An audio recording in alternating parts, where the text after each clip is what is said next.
Hello, my name is Rain and welcome to my channel where I discuss Fantasy Formula 1. The mustache is twirled and the Canadian Grand Prix has concluded and a lot of things happened during the Canadian Grand Prix. So we have a lot of things to discuss today.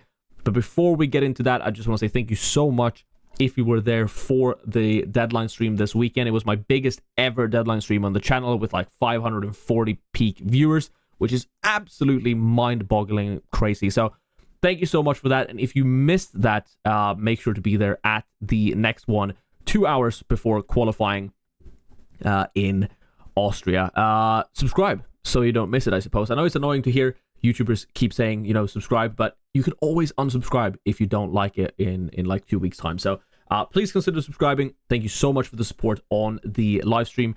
Let's just get right into talking about that crazy Grand Prix and that crazy deadline stream leading up into it.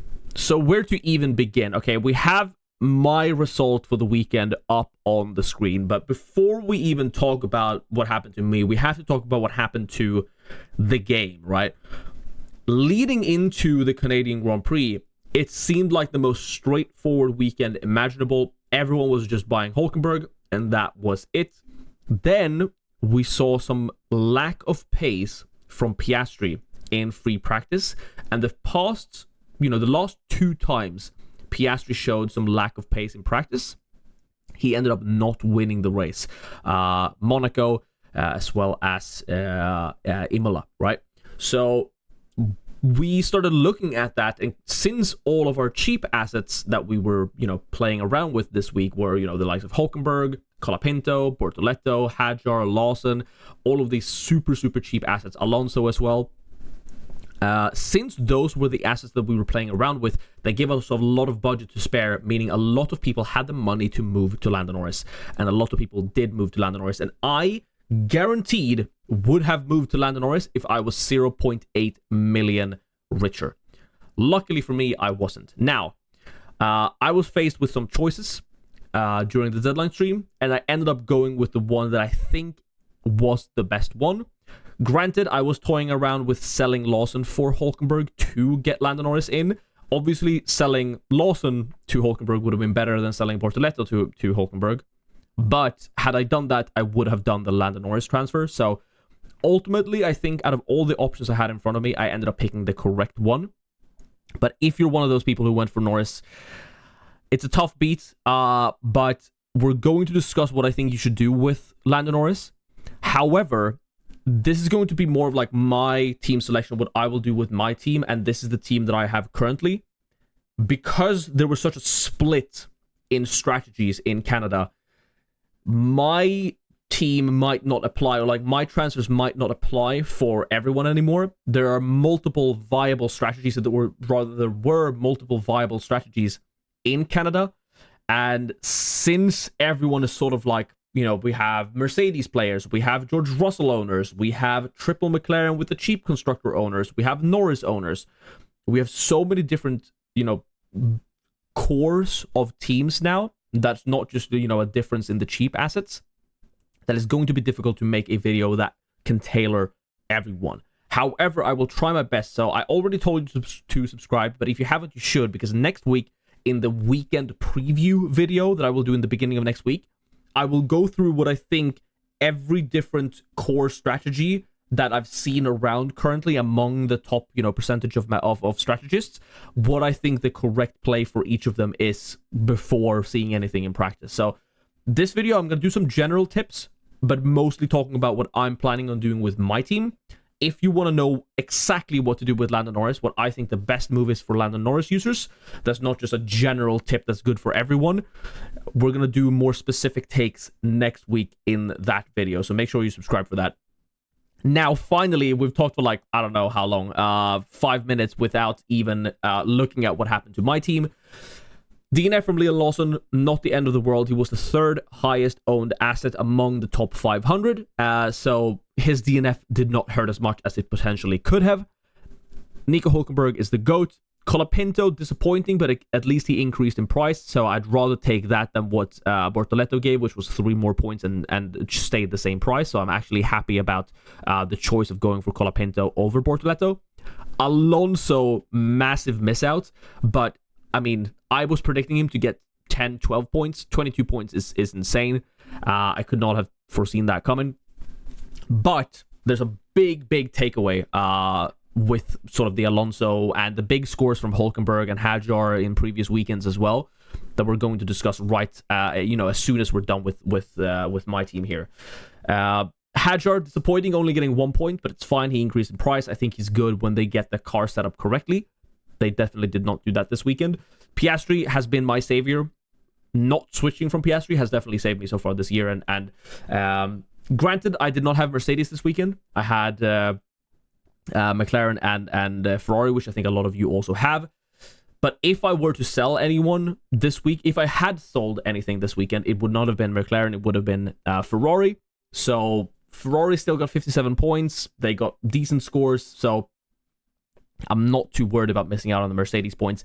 They looked good after free practice 1 and 2, and I was considering them.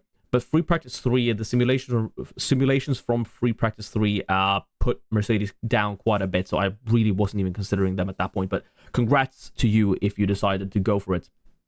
They were definitely more on my radar before that free practice 3. So overall, 139 points, a slight red arrow. Actually, my first red arrow of the year, because I started so low, right? I've only been gaining places up until this point in the season, which is insane. But still within the top 10k, we can push on from here. Team value is looking good. 116.1 million is definitely, I would say slightly above average. So 3 free transfers as well, since my only transfer was going Bortoletto out for Nico Hulkenberg. Let's discuss what actually my main takeaway from this weekend is before we go into look what my specific transfer plans are. So a couple of takeaway from this week, right, in Canada.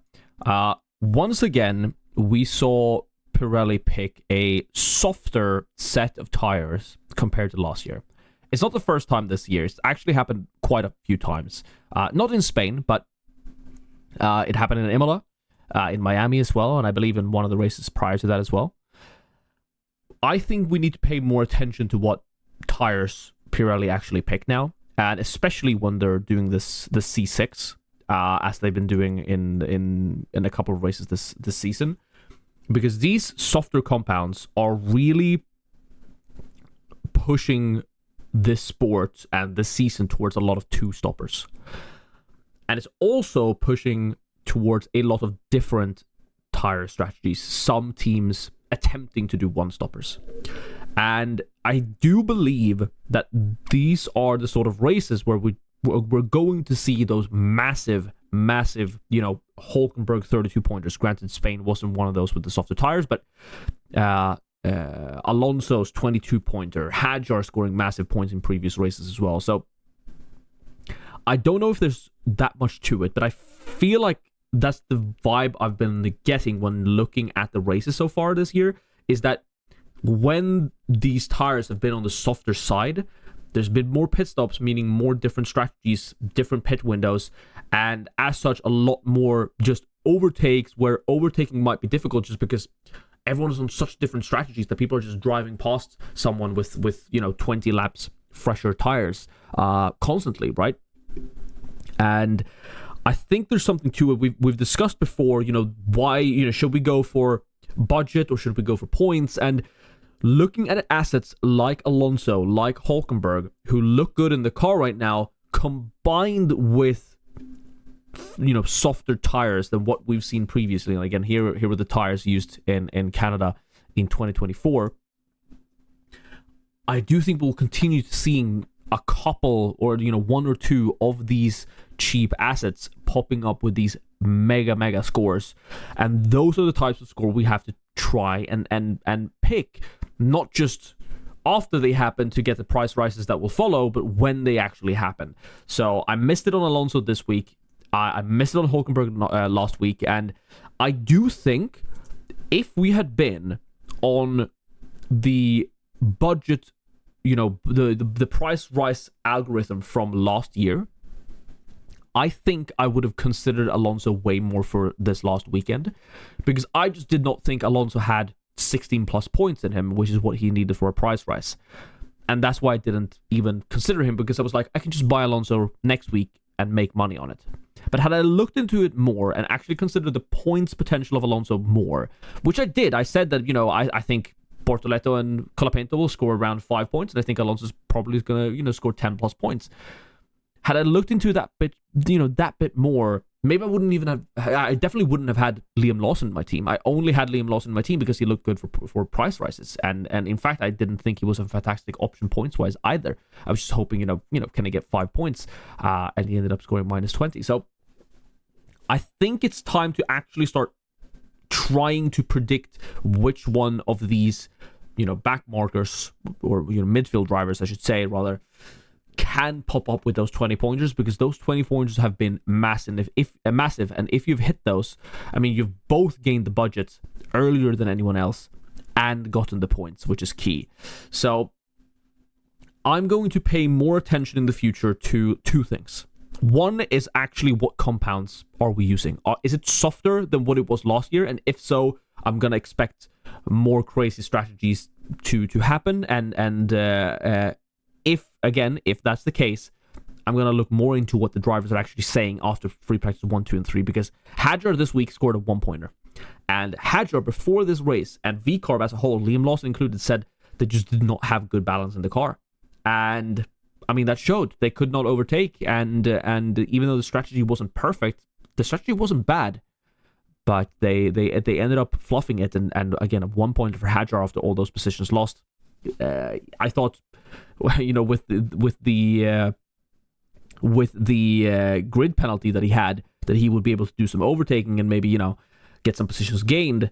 But in fact, that grid penalty saved us from having even more positions lost in the end. So VCarb did not look good this week. Williams didn't look good the week before. And we should really look at that and see what these drivers are saying, because before Spain, Williams were saying, we're not good here. Sainz was saying, I'm not good here. We're not good here. And I was still considering Sainz. I ended up not going for him, but he was definitely on the cards. And then this week, I got punished, keeping Lawson, having Hadjar. Again, I wouldn't have sold Hadjar for anything, last weekend. But we're going to approach a point in the season soon where we can't really think about budgets at all, right? What good is budget if you don't get the points? So I'm definitely going to take that away from this weekend, that I do need to look more at what the drivers are actually saying about the feel of the car, especially when the midfield is this close. And then also look at if we are running softer compounds than what we were previous years, and expect more overtakes on different strategies. Because, I mean, these 20 pointers from random, I can see Gasly pop up with a 25-pointer in the next race if Alpine has a good car for Austria. He qualifies P8, he's on a different strategy, he pits, he, comes out P16 or whatever, overtakes 6 cars, and ends the race in P7 or whatever after DNF, and so suddenly he's on a 25-pointer out of nowhere. Those are the types of drives we need to try and predict beforehand. And I'm going to do a bit better of it. And we're definitely going to discuss that more in the team preview or the weekend preview videos that we're going to do in the future, as well as the final thoughts after FP2 and also during the Done stream. So subscribe for that. Let's actually discuss what my transfer plans are early on in this week before, knowing really anything major about what's going to happen. Again, free practice 1 and 2 and 3 are everything in this game. So let's go over and actually discuss what my transfer plans are. I've done a bunch of tinkering around with my team, and I've come to a few conclusions. 1, we're approaching the 2-2 territory. What do I mean by that? Well, I've talked about it before. 2 premium drivers, 2 premium constructors. That's what we've been doing all this budget building for. And it's almost time. I think with Kimi Antonelli, we haven't even talked about Kimi Antonelli yet so far this video, which is crazy, and we're like, what? like 20 plus minutes in? We're close to this. I mean, I can actually afford this week. Granted, not with the cheap assets that I want, but still with some decent cheap assets in there. Now, Kimi Antonelli is probably not rising in price this week. I just said we should look more towards points than budget, but not necessarily yet with Antonelli. But this build is possible for my budget. And if you're on a higher budget than I am, you can afford more expensive assets in here, such as Hulkenberg, such as Hajar, right? This build is on the cards, I think, definitely for Silverstone. What do I do until then? Well, if you're someone on a wild card, or if you're someone who can get to this certain team with free transfers, I think it's a team worth considering. We need to figure out if McLaren are not washed, but will they, go back in Austria and be 1-2 or double podium every race? If so, I do think the constructor is still a must-have.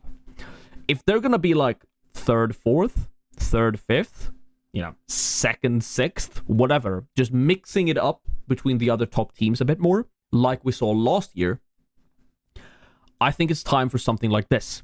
Because the McLaren constructor is very expensive, and you can start affording some crazy things once you get rid, rather, of the McLaren constructor.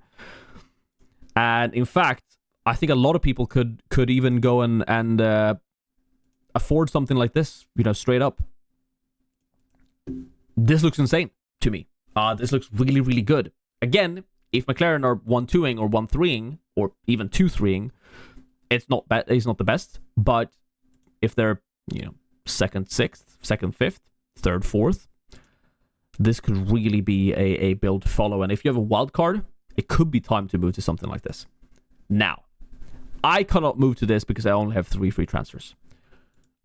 So, because Kimi Antonelli I don't really think is an option until Silverstone, and because the George Russell builds without the McLaren constructor hinge on us not knowing whether McLaren are dominant or not, and I feel like we need another race of proof that McLaren aren't, going to double podium every race. So, for me, and I think for a lot of people, I think this week is another wait-and-see type of week, and then move to a different strategy in Silverstone or beyond. But I think everyone, and I mean literally everyone, unless your budget is like 105 million, should start looking at our teams and figuring out, when can I afford a 2-2 team? The 2-2 team being the 2 premium drivers, 2 premium constructors. How can I afford it? And how can I move to it? When can I move to it, right? All of those questions. For me personally, the only, driver that's guaranteed gone this week is Lawson. We've already looked a bit at the budget builder side, but there's so many good options this week that, like, Lawson, you just can't keep in your teams. I think everyone, realistically, from Behrman up, is an option. Granted, Behrman is not the best, but if you had Behrman, I wouldn't consider him a must-sell by any means. I would say Lawson is a must-sell. Albon, Stroll are must-sells. But there's so many good options this week.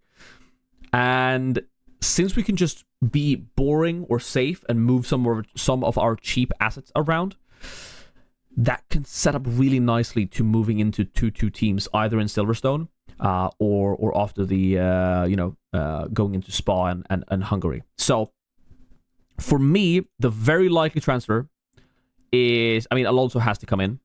We haven't really talked about it, but like Hulkenberg could literally DNF and still increase in price, and Alonso could still straight up DNF and still increase in price. Granted, not 0.6 billion, but Hulkenberg and Alonso are almost must-haves this week. I would argue, both for points potential and budget. So Alonso is definitely coming in for Liam Lawson. The other option for Colapinto, since I do have 3 free transfers, so I can essentially spend 2 moving my cheap assets around, is probably Carlos Sainz. It could also be Pierre Gasly if I want to save some budget and have more money to work around with. If I suspect I will want to restructure the core of my team going into Silverstone. And what I mean by this is, like, say I do Alonso and Gasly in, and I know what Gasly has done so far this season with, DNFing every third race and absolutely tanking in value, but he is a decent option if the Alpine looks good, big if. This is 2 free transfers. I could then, in Silverstone, move either Ferrari out for Mercedes and then upgrade Nico Hulkenberg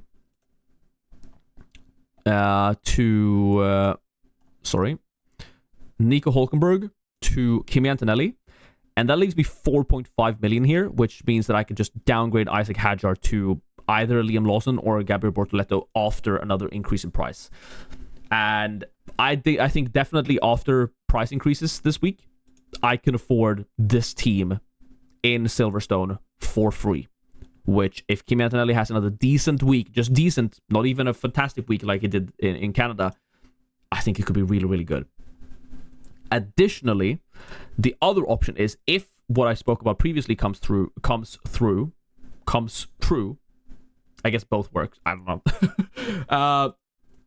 With McLaren not being dominant and this build being good, I could even move to something like this. And you see again how I can guarantee afford that. This is with Gasly in there though.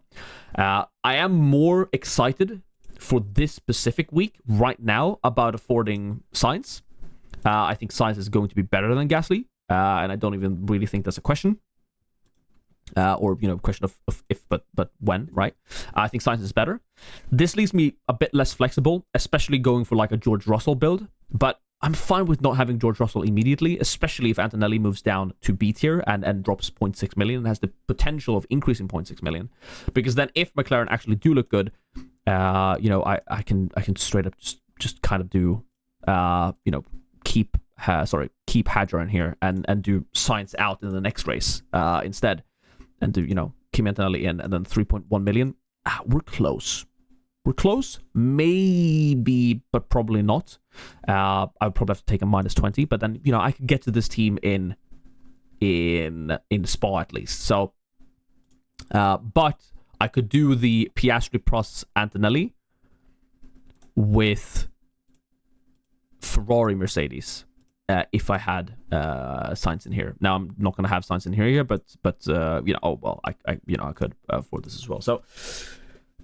Antonelli options, Russell options, all viable and possible, either depending on which one I go for in Silverstone or in Spa for my team for free without just using free transfers. And that's why I think it's so powerful to set it up this week and why I'm like considering Gasly equally to Sainz, because going Gasly gives me more flexibility to actually go for the 2-2 lineup in Silverstone already. But for this week alone, I do think Sainz looks better than Gasly. I mean, Alpine really hasn't had any pace to speak about, so I would definitely need to see something and like hear Gasly talk well about the car in practice for Silverstone to go for that. But my most likely transfer, as boring as it is to keep shuffling my cheap drivers around. As I said previously, Piastri, keeping him so far this season has been the key to my success and not moving off of him. Not switching my core out, apart from, the Mercedes to Ferrari switch a couple of weekends ago. And I would be fine keeping Ferrari this week, even if Mercedes look better, because having those 3 free transfers gives me so much flexibility after seeing what happens in Silverstone. And if everything goes to plan with budget rises, across the board, I could be looking at some pretty solid budgets and realistically have a 2-2 lineup by Silverstone, which is obviously really, really exciting. And again, it's what we've been working towards budget-wise across the season. So that's my sort of general tip, and I think it's probably the best tip for Piastri, McLaren, Ferrari, or Piastri, McLaren, Mercedes owners. If you're a Norris guy, I think you can still do this. I think you can still keep Lando Norris, but I'm going to discuss some more in-depth Norris moves in my next video in the team selection. In the weekend preview video at the beginning of next week. But if you want to see someone who is stuck with Lando Norris right now, who has their team selection video up, I recommend you go and watch Formula Fantasy Hub Rob over on his channel, because he made that switch and he's now stuck dealing with it. So if you want to see what he does, I think you should check him out. Thank you so much for watching this video. That's going to be it for me now. I think I've been talking for like 40 minutes, but there's definitely things I have not mentioned. I mean, like, we haven't even talked about budget constructors. Like, there's so much things we've missed. I have barely mentioned Ocon. I think Ocon is a decent shout. Like, there's so much this week. I just cannot fit it all. I'm actually going insane. Another big video next week. I think it's going to be probably the most important weekend preview video of the year, at least so far, right? So definitely subscribe, like the video. Thank you so much for watching. Thank you so much for the support. For 3K subscribers, let's aim for 5K. I think we can hit it by the end of the season if we try hard enough. So I'll see you in the next one. Thank you so much for watching. Goodbye. There's so much to discuss. I feel like I missed something. I've definitely missed something.